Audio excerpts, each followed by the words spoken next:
Eye-opener. Trump was a bad investment because his actions have caused nothing but harm. First off, he continues America's seemingly endless policy of sanctioning every other nation on earth.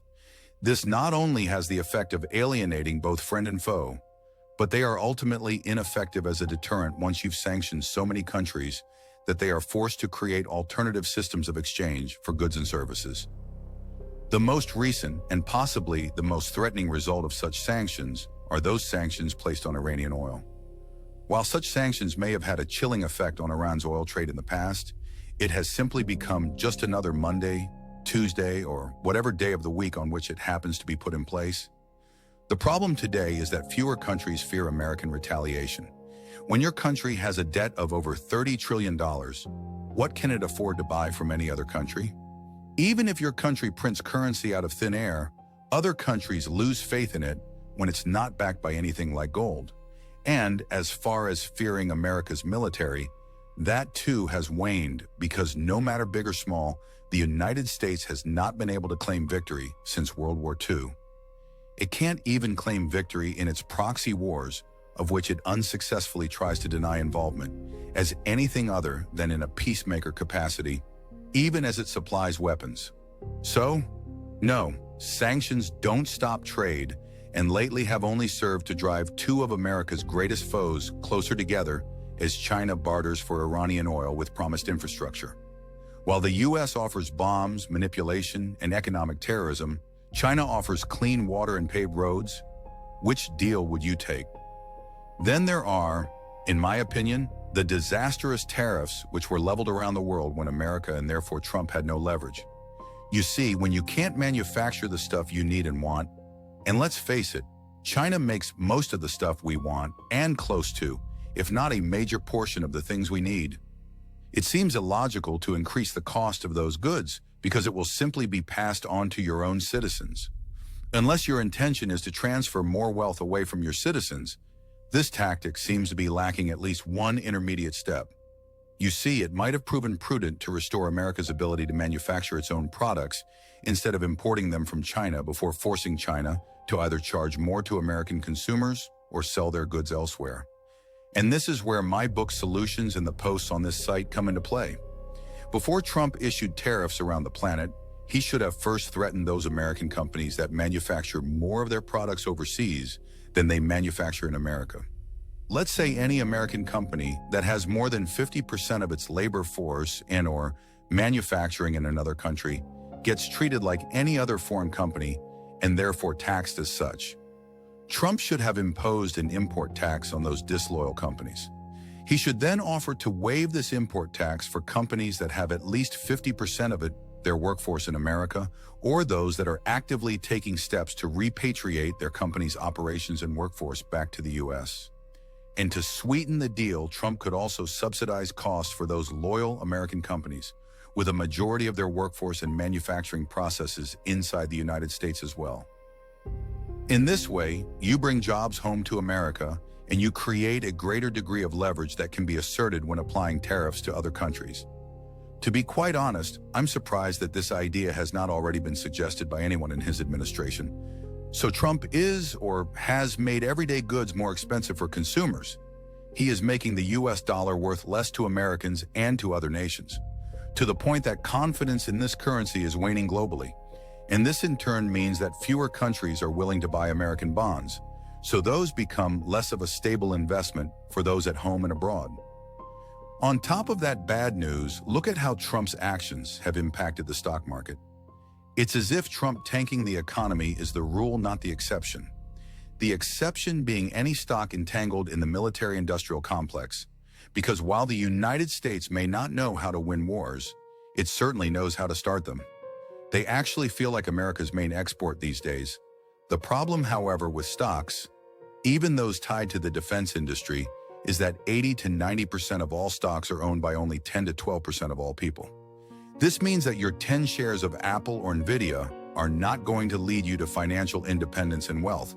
As for housing, I have yet to hear of any ways that the Trump administration is utilizing to make homes more affordable to the growing number of homeless people, including its military veterans.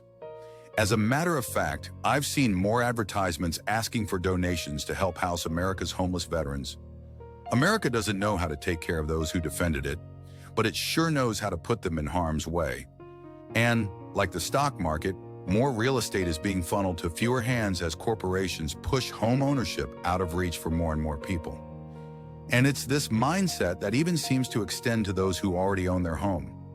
Who cares if your parents leave you the home in which you grew up? Let a reverse mortgage strip you of your inheritance for pennies on the dollar.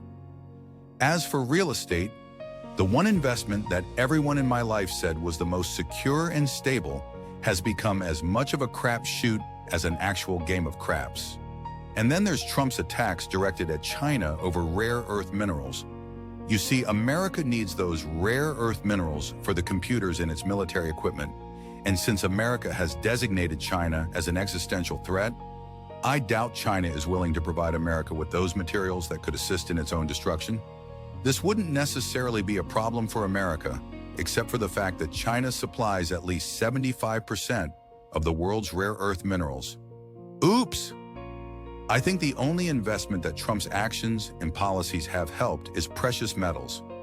Gold and silver have reached all-time highs, but I believe these trends are motivated as much by fear as they are by speculation or greed. As they say, investors flee to safety in trying times, and one could say Trump is making these times very trying. And the latest victim to Trump's incoherent and incomprehensible decisions is the cryptocurrency marketplace.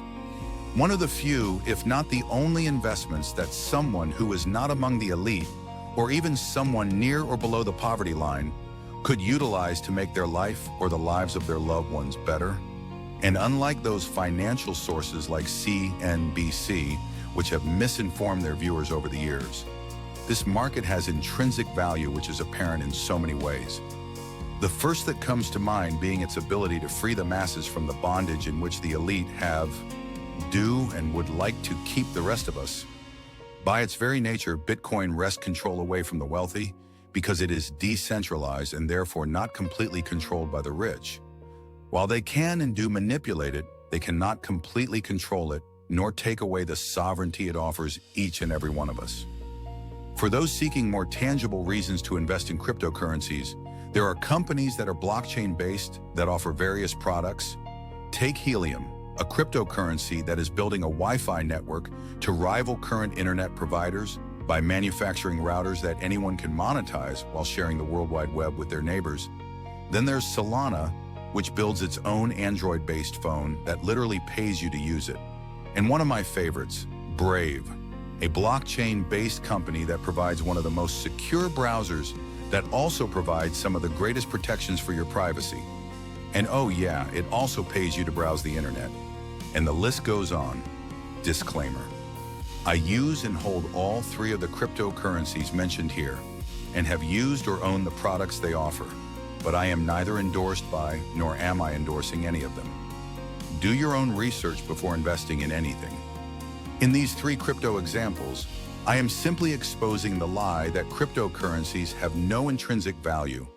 This time his lunacy has taken the all too familiar form of yet more tariffs. Doubling the previous tariffs he put on China, Trump sent the crypto and stock markets plummeting, which was great news for those with cash on hand, but wiped out billions for millions of people. As implied or outrightly stated earlier in this post, Trump is terrible for America. I don't see how anyone who's not rich ever thought he would improve their lives. While I know both Biden and Kamala were terrible, I honestly don't see how either could have been worse.